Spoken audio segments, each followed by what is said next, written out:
Bonsoir à toutes et à tous. Bienvenue dans cette grande édition de 23h. D'abord, les reports intempestifs des élections des bourgmestres et bourgmestres adjoints, la dichotomie entre la loi organique sur les ETD qui régit les conseillers communaux et les non-paiements de leurs frais d'installation et de fonctionnement ainsi que leur rémunération depuis maintenant 6 mois sont là. Le contenu du mémo dans lequel les conseillers communaux appellent de tous leurs vœux le président de l'Assemblée nationale à s'impliquer à travers un lobbying auprès du gouvernement. Annie Balaka, Patrick Badibanga. La délégation des parlementaires japonais et les membres du bureau de l'Assemblée nationale congolaise ont échangé autour du renforcement de la coopération parlementaire et diplomatique entre la RDC et le Japon. Une démarche qui s'inscrit dans le cadre de la préparation de la TICAD 9 qui se tiendra à Yokohama au Japon du 20 au 22 août 2025. Cette conférence internationale de haut niveau sur le développement de l'Afrique mettra autour d'une même table les pays africains, les Nations Unies, les PNUD, la Commission de l'Union africaine et la Banque mondiale ainsi que la société civile et le secteur privé. Les parlementaires japonais ont émis le souhait de travailler avec leurs homologues congolais pour renforcer le soutien du gouvernement japonais, notamment dans le secteur de la police, dans les domaines de la santé ainsi que dans l'amélioration de l'aménagement de la ville de Kinshasa.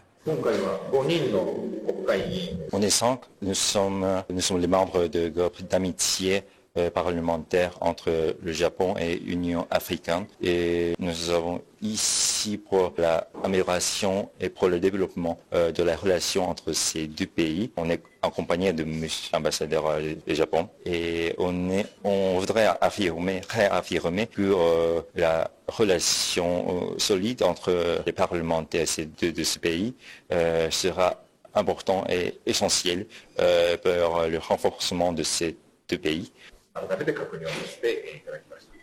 Le président de la Chambre basse du Parlement a suggéré la mise en place d'un groupe d'amitié entre le Japon et la RDC afin d'avoir un cadre de concertation permanent à travers une diplomatie parlementaire agissante qui renforcera la coopération entre les deux États. Le président Vital Kamerhe a cependant demandé à l'ambassadeur du Japon en République démocratique du Congo d'échanger avec la vice-premier ministre, ministre des Affaires étrangères, pour examiner les conclusions de la dernière visite du président de la République, Félix Antoine Tshisekedi Tshilombo, au Japon en août 2019. Ceci pourra permettre de faire l'état de lieu de la coopération entre les deux pays avant la participation du président de la République démocratique du Congo à la TICAD 9 l'année prochaine. Pendant ce temps, la République démocratique du Congo abritera l'année prochaine, en 2025, à Kinshasa, l'organisation d'un forum de l'AGOA. C'est Julien Paluku, ministre de Commerce, qui l'a dit à la chef du gouvernement lors de son retour de Washington. Pendant ce temps, la première ministre Judith Suminwa Tuluka recommande le renforcement de l'assistance pour les déplacés de la RDC. C'est la résultante de la tenue d'une séance de travail avec la délégation de l'Organisation internationale de migration, OIM, sur la situation des déplacés. La situation des déplacés dans l'Est reste une préoccupation pour la chef du gouvernement. Pour avoir partagé leur quotidien pour sa première sortie en dehors de Kinshasa, Judith Suminwa continue à porter leur cause pour l'amélioration de leurs conditions dans les camps. C'est le sens de cette séance de travail avec la délégation de l'Organisation internationale de migration OIM, conduite par sa directrice générale Ami Popé. Les discussions ont porté sur la crise humanitaire et des impacts de conflits sur les communautés très vulnérables. Nous avons discuté comment nous pouvons augmenter les réponses humanitaires au conflit et pour soutenir les personnes assez vulnérables. En ce moment, l'OIM nous provisionne le soutien pour les communautés assez vulnérables. Par exemple, le soutien psychosocial pour les personnes qui sont impactées par la trompe. Nous sommes aussi à l'Est pour provisoire le shelter pour les personnes qui sont déplacées et aussi les réponses très basiques, très fondamentales. Mais c'est très important d'identifier les solutions pour l'avenir. Pendant ce temps, le pays vient d'arracher l'organisation en 2025 du Forum de l'AGOA à Kinshasa.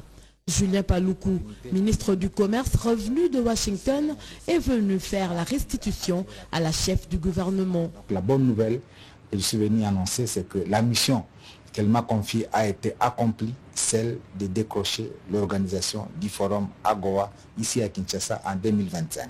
Ainsi donc, les partenaires américains et les partenaires congolais vont devoir établir une sorte de cadre de collaboration dans les secteurs que nous avons définis, parce que je suis allé avec la stratégie nationale AGOA qui définit 21 filières du secteur agricole et 5 filières du secteur minier, à la grande satisfaction de son autorité qui tient à ce que l'organisation de ce forum ici à Kinshasa soit une réussite et que tous les Américains et les partenaires découvrent que la RDC est l'une des meilleures destinations au monde. Alors après l'audience m'accordée par son Excellence Madame la Première ministre, nous allons organiser une série de réunions, de restitutions, d'abord avec la Fédération des entreprises du Congo, mais également avec tous les autres qui sont intéressés par les partenariats entre nous et les Américains, qu'il s'agisse des partenaires officiels et non officiels, pour nous permettre effectivement que l'AGOA soit bénéfique pour l'ensemble du peuple congolais au regard des échanges commerciaux que nous allons faire. Près de 1000 personnes vont prendre part à ce forum. Parlons de l'ouverture de l'atelier de réflexion sur la mise en œuvre des principes de prévention pour le recrutement et l'utilisation des enfants dans l'armée. L'atelier de réflexion sur la mise en œuvre des principes de Vancouver pour prévenir les recrutements et l'utilisation d'enfants dans les conflits armés s'est ouvert le mardi 6 août 2024 au Collège de hautes études de stratégie et de défense. Cette activité regroupe les membres du groupe de travail technique conjoint composé des acteurs étatiques et du système des Nations Unies. Le général de brigade Batabom Apanza, Ija Daniel, commandant adjoint du service de communication et de formation des forces armées et coordonnateur adjoint du groupe de travail technique conjoint dans son allocution, a déclaré que les FARDC ont été retirés de la liste des sanctions des Nations Unies concernant les pays utilisateurs des enfants à période de conflit. Les FARDC se sont résolument engagés à consolider cet acquis au fin de se maintenir dans les statuts zéro enfant dans ses rangs et à combattre toutes les formes de violation des droits de la femme à tout temps et à toutes circonstances. La durée de l'atelier est de 3 jours.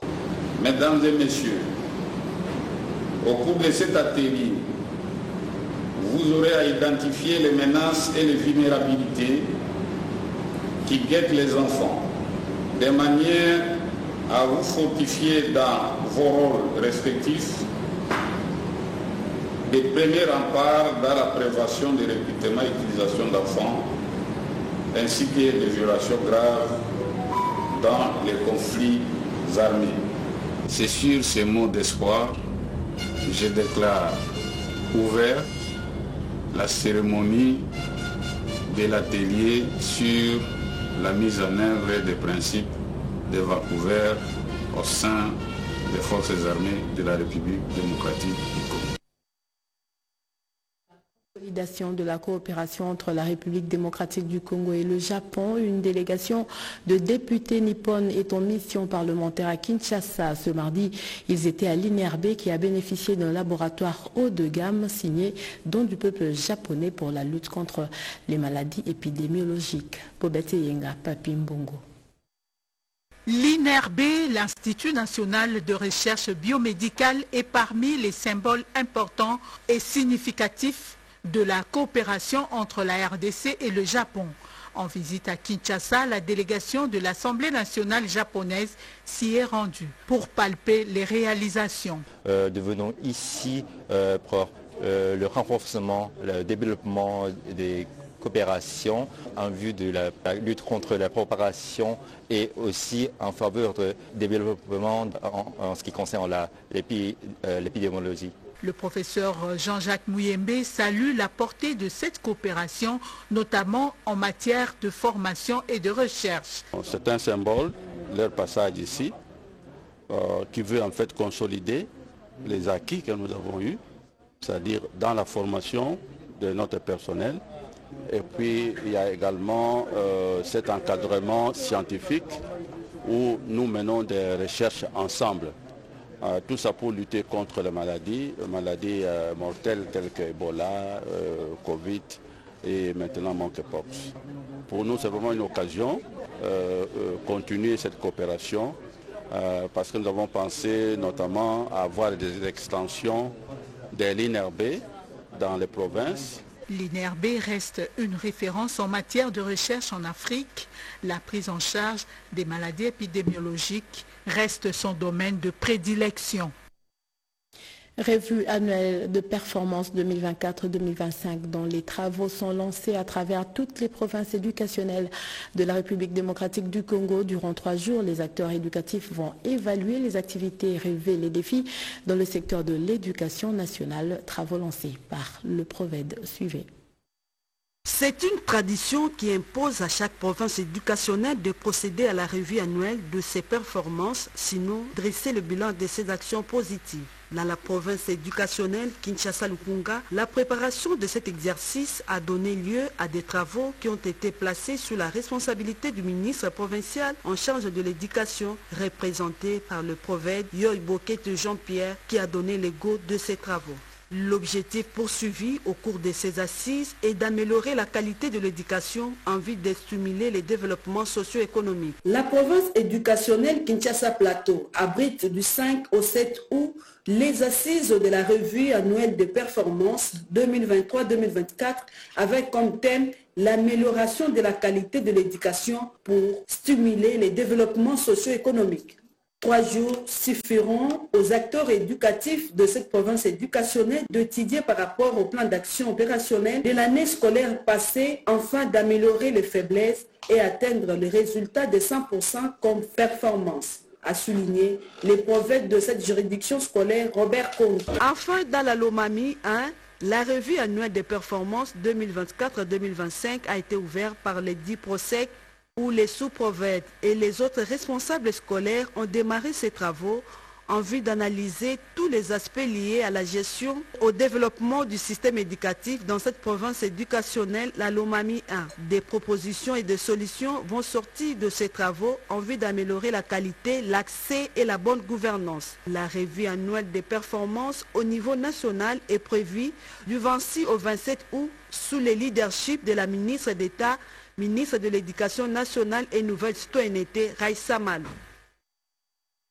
Et une matinée d'information sur les maladies à main sale et la problématique de la gestion de la défécation à l'air libre a fait l'objet du plaidoyer du ministère de la Santé publique et de l'Environnement auprès de la FEC pour financement. Chantal Lokoloba, Bijou, Kipoulou. Les ministères de l'Environnement et de la Santé publique travaillent déjà en synergie et au pas des courses dans la concrétisation de leur programme qui contribuera au renforcement de la santé publique. Il s'agit de la construction déjà visible dans 6 des 26 provinces, des latrines dont les vocations vont aider la population dans la gestion des déchets ménagers, biomédicales et de l'appropriation des bonnes hygiènes dans l'amélioration de l'assainissement. La mauvaise gestion des matières fécales dans la société est une source de plusieurs maladies dans la société congolaise. Les experts du ministère de la Santé publique et de l'Environnement ont dressé un tableau global de la situation de l'assainissement en RD Congo avant de formuler quelques recommandations. Vous puissiez vous joindre à nous au sein de la coordination nationale de façon trimestrielle pour effectuer des évaluations afin d'identifier des gaps, des goulots d'étranglement pour pouvoir formuler des... Nous avons les problèmes de financement, puisque nous n'avons pas assez d'appui. Nous n'avons qu'un seul bailleur pour le moment, c'était l'UNICEF. Alors à partir de là, on diminue le nombre de personnes qui doivent intervenir sur le terrain. Ils sont diminués. Et quand ils sont diminués, donc les formels doivent être diminués aussi. C'est là qui se reporte au niveau. Comme vous avez vu les chiffres, en principe, nous sommes vraiment en retard. L'ampleur des travaux et la hauteur de l'enveloppe financière y afférente a inspiré au ministère l'immense initiative de solliciter l'appui de la FEC. En tant que partenaire technique et financier, la FEC aura aussi son rôle à jouer pour mener à bien ce projet. L'objectif final est d'atteindre l'ODD d'ici 2030. Du 1er au 7 août est organisée la semaine de l'allaitement maternel. Le réseau des médias africains pour la promotion de la santé et de l'environnement a organisé avec l'UNICEF régional un webinaire sur l'allaitement maternel. Promouvoir l'allaitement maternel exclusif jusqu'à 6 mois, c'est garantir la bonne santé de l'enfant. C'est ce qu'on peut déduire des dires de Dr Siméon Nanama, conseiller régional en nutrition au bureau régional de l'UNICEF pour l'Afrique de l'Ouest et du Centre. Au cours d'un webinaire du réseau des médias africains pour la promotion de la santé et de l'environnement REMAPSEN sous le thème allaitement maternel et premier aliment pour une bonne nutrition des enfants en Afrique de l'Ouest et du Centre. L'expert de l'UNICEF en nutrition a démontré les avantages de l'allaitement maternel pour la mère et pour les nouveau-nés. Le lait maternel, c'est le premier aliment de l'enfant. Il est important pour l'enfant. Il apporte les nutriments qui permettent à l'enfant de croître et de se développer de façon harmonieuse. Il n'y a pas d'aliment qui puisse être comparé au lait maternel lorsqu'il s'agit des nutriments qu'il apporte. Il apporte aussi des éléments qui permettent à l'enfant de lutter contre les infections et donc de le protéger contre les infections. Il est aussi un aliment qui permet un développement cognitif beaucoup plus important comparé aux enfants qui sont allaités de manière artificielle. On a des évidences qui montrent que les enfants qui sont allaités au lait maternel ont un développement cognitif beaucoup plus important comparé aux enfants qui ne sont pas allaités au lait maternel. Au-delà de l'enfant, il y a aussi des avantages pour la mère et qui montrent que les mères qui allaitent exclusivement souffrent de moins de dépression. Elles ont moins de risques de développer des cancers du sein et des cancers de l'utérus. Elles ont une capacité de maintenir leur poids corporel qui est assez optimale. Donc il y a des bénéfices qui sont vraiment accumulés tant pour l'enfant que pour la mère et par ricochet, ces bénéfices-là peuvent rejaillir sur la communauté et sur les pays. Dr Siméon Nanama qui indique que le bureau régional couvre 24 pays partis de la RDC jusqu'à Mauritanie, a expliqué que l'UNICEF appuie les politiques des différents pays dans le domaine qui est le leur et aussi a signifié que les efforts doivent être fournis pour amener à plus de 50% les taux des enfants allaités exclusivement, car 40% seulement des enfants sont allaités exclusivement en Afrique de l'Ouest et du Centre. Pendant ce temps, le gouverneur de la Tchopo visite le stade Lumumba. Les détails avec Tété Bomunja.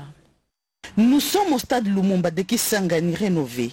Ici, le gouverneur de province, Paulin Lendongoli Alebabonga, fait visiter et explique à son hôte les travaux réalisés et ce qui reste à faire. Cette visite partit de l'heure des Jeux couverts totalement de la pelouse synthétique, les tribunes et autres compartiments où les travaux sont en cours d'exécution sous les ovations des sportifs boyomais. Occasion pour le ministre des Finances d'encourager les sportifs qui ont profité de la présence de l'Argentin congolais de présenter des difficultés qui entravent le bon fonctionnement des équipes. Au nom du gouvernement central, Doudou Fambali Botaï félicite Paulin Lendongoli Alebabonga pour sa volonté de reconstruire sa Tchopo et promet Mordicus de soutenir le gouvernement provincial avec le moyen nécessaire tout en signifiant que la Tchopo va bénéficier de projets de développement pour la lutte contre la pauvreté. Donc nous encourageons ce que le gouverneur est en train de faire et le gouvernement central dans le cadre d'un programme accéléré de la lutte contre la pauvreté et réduction des inégalités. Une initiative de son Excellence, Monsieur le Président de la République, va continuer à mettre en œuvre un certain nombre de projets d'investissement. Donc le gouverneur fait son travail et le Président de la République tient à ce qu'il soit accompagné. Et il sera accompagné par le gouvernement pour que cette ville se transforme, que nous puissions renouer avec le slogan Kisangani Napita Boulaya. Le ministre rassure de l'appui du gouvernement central pour finaliser les travaux du stade Lumumba et appelle à cette fait les Tchopolaises et Tchopolais à l'amour, à l'unité et à travailler pour le développement de la Tchopo. Autre chose, un mois après la prise de contact entre l'Agence congolaise des grands travaux et Metrokin, les deux structures viennent de signer à travers leurs directeurs généraux respectifs un contrat de prestations intellectuelles relatives aux études d'auscultation des ouvrages et aux essais géotechniques. La cérémonie a eu lieu au siège de la CGT cet après-midi de ce mardi 6 août. Suivez. L'Agence congolaise des grands travaux va réaliser des études d'auscultation d'ouvrages et d'essais géotechniques en qualité de consultant pour Metrokin. Voilà le sens de ce contrat de prestation intellectuelle signé ce 6 août 2024 par les directeurs généraux de l'Agence congolaise des grands travaux et Metrokin. Ces études seront menées sur le tracé de 25 km allant de la gare centrale à l'aéroport de Ndjili, qui est la première phase du projet de Metrokin. Eric Onepunga Yongo, directeur général de Metrokin, est heureux de cette avancée dans la relation entre les deux structures. La CGT va accompagner Metrokin dans la réalisation de ces grands projets et aujourd'hui nous sommes venus sceller cette union en commençant par un contrat de prestation qui va permettre à ce que Metrokin puisse boucler ces documents d'appel d'offres parce que la construction s'annonce d'une manière imminente, d'où nous devons présenter dans les dossiers d'appel d'offres l'auscultation des ouvrages de la gare centrale jusqu'à l'aéroport d'Ndjili. Nico Nzaou, directeur général de la CGT, promet à ce nouveau partenaire tout l'appui de sa structure. Nous allons faire ce travail avec abnégation, nous allons faire avec professionnalisme, de manière à ce qu'à la fin, n'est-ce pas, de l'ouvrage, que la CGT et Metrokin puissent écrire une histoire des infrastructures dans ce pays. Nous sommes fiers de pouvoir participer, n'est-ce pas, aux infrastructures dans la vision, n'est-ce pas, du chef de l'État. Cette cérémonie, qui intervient un mois après la prise de contact formelle entre les deux structures, a eu lieu au siège de la direction générale de la CGT à l'immeuble Likasi dans la commune de Gombe. Jésus Noël Cheke va désormais présider la destinée du ministère du Plan, Budget, Emploi et Tourisme de Kinshasa. La double cérémonie de remise reprise a eu lieu ce mardi à l'hôtel de ville de Kinshasa. Reportage. Papé Pius Kandolo était ministre provincial du Plan, Budget, Emploi et Prévoyance sociale. Il cède son fauteuil à Jésus Noé Cheke qui désormais va présider aux destinées de ce ministère. La cérémonie du jour, présidée par la directrice de cabinet adjointe du gouverneur de la ville de Kinshasa en charge des questions économiques, Anaya Bewa Congo, a connu comme temps fort la lecture de procès-verbaux, la remise de certains documents et la signature de procès-verbaux de remise à reprise par les deux ministres. Jésus Noé Cheke reconnaît la lourde charge qui l'attendait. Pour ces mandats, nous mettrons un accent particulier sur la planification stratégique du développement de la ville de Kinshasa à l'horizon 2050. Mais qu'à cela ne tienne, nous devons parer au plus pressé avec des actions urgentes qui vont permettre d'améliorer les cadres de vie rapidement des Kinoises et Kinois. Même exercice avec Cédric Kabobo, ministre provincial du tourisme sortant. Jésus Noé Cheke a en sa charge, signalons-le, le tourisme aussi. Il promet cependant de relancer l'industrie touristique de la ville de Kinshasa. Dans l'entretemps, Papi Mousseï place à Thierry Chitenga comme ministre provincial de l'Intérieur, décentralisation, affaires coutumières et promet de travailler sous la vision du chef de l'État. Un nouveau gouvernement provincial, l'heure est à la remise reprise au ministère provincial de l'Intérieur, décentralisation, justice et affaires coutumières, Thierry Chitenga Kabuya, qui remplace Papi Mousseï Sanga, un ministère hautement stratégique pour le développement sécuritaire de la ville-province Kinshasa. Le ministre Chitenga Kabuya promet de travailler pour le développement de la ville de Kinshasa et accompagner la vision du chef de l'État de faire devenir Kinshasa Kinlabel. Je promets aux Kinois de faire un bon travail, de me faire confiance pour qu'ensemble nous puissions mener à bien cette tâche qui nous incombe aujourd'hui, à savoir la justice, la sécurité, l'intérieur et les affaires coutumières. Autre chose, incendie déclaré à Boulungu. Nous sommes là dans la province du Kwilu. Les sinistrés sollicitent le soutien des autorités de cette province.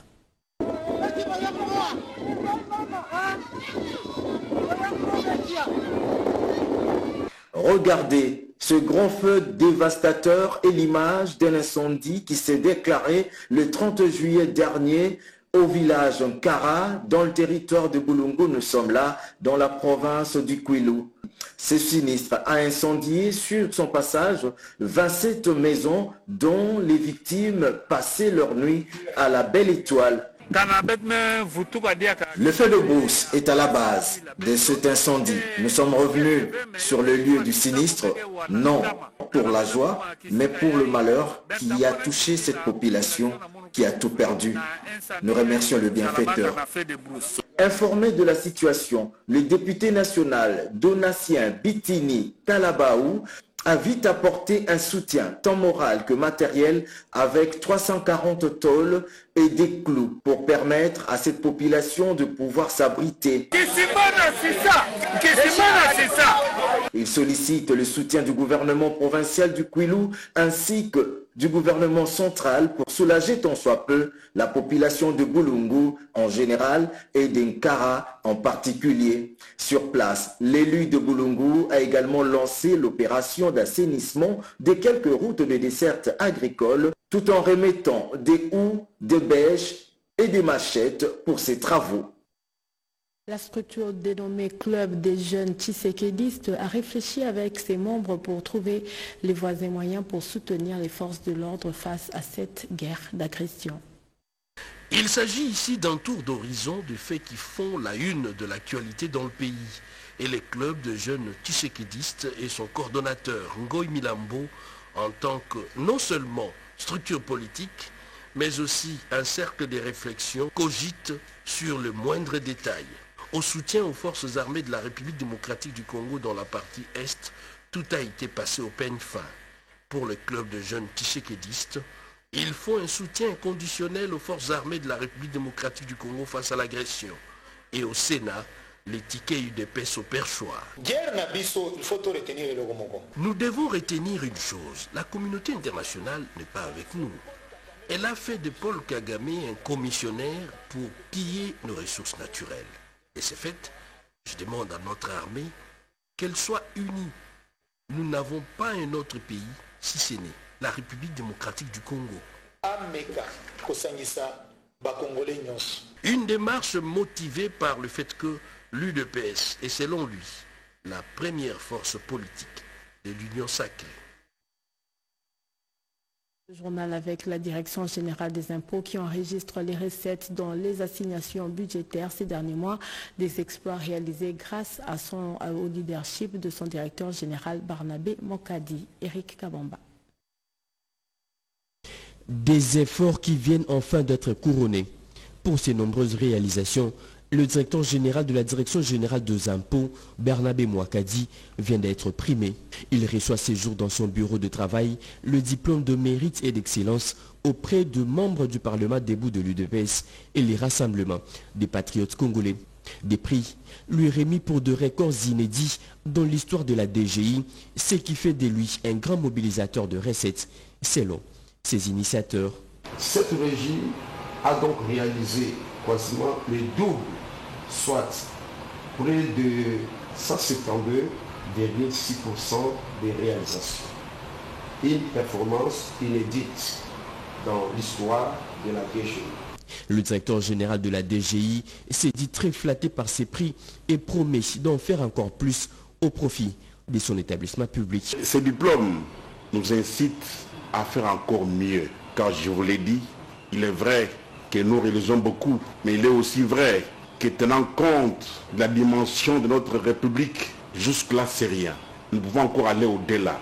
Occasion favorable pour le numéro 1 de la Direction générale des impôts de lancer un appel à tous les Congolais de payer régulièrement leurs impôts pour contribuer efficacement à l'accroissement du budget national.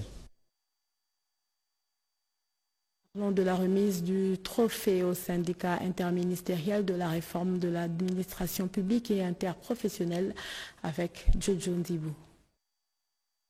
Pour avoir mené de nombreuses actions positives en faveur des agents et cadres des entreprises et établissements publics, le syndicat interministériel de la réforme de l'administration publique et interprofessionnelle, SIRAP, vient de recevoir un trophée et un diplôme de mérite. C'est le président de l'ASBEL Émergence Congo Plus, Jean-Delors Kabomba, qui a remis ce trophée au président du SIRAP, M. Yapayi Makengo, qui le dédie à tous ses membres.